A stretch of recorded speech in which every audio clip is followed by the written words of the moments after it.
सामान्य बचसारू जड़े व्यक्ति को हत्या कर अभियोग सदर थाना पुलिस 2 जन युवकों को गिरफ्त करिछि। ए संक्रांत अभियुक्त मान विरुद्ध में सदर थाना पुलिस भारतीय दंडविधि आईन 302/34 धारा 180/2024 नंबर मामला रुजु करा जायछि।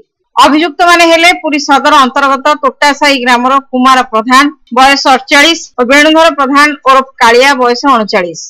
पुलिस मृतक मनोरंजन मिश्र शव जबत करने सह व्यवच्छेद पर परिवार को हस्तांतर करिछि। पुलिस सूत्र प्रकाश जे बानाम्बर प्रधान तांको परिवार सह शासन दामोदरपुर ग्राम पंचायत तोटासाई रे बसवास करते।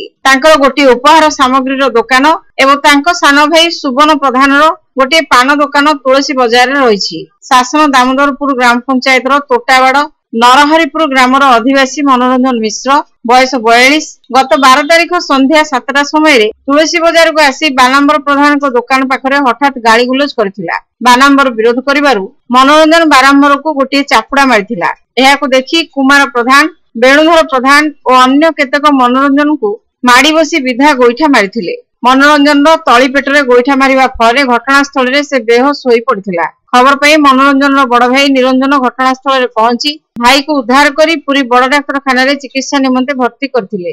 मनोरंजन अवस्था उद्वेगजनक हेबारु ताकू भुवनेश्वर स्थित एम्स हॉस्पिटल को स्थानांतर करा जायथिला। 17 तारीख सकाळे मनोरंजन मृत्यु घटिथिला। ए संक्रांत रे भुवनेश्वर खंडगिरी थाना पुलिस 97/2024 नंबर विशिष्ट एक अपमृत्यु मामला रुजु करी तदंत करथिला। परे मनोरंजन शव व्यवच्छेद करा जाई सदर पुलिस को हस्तांतर करा जायथिला।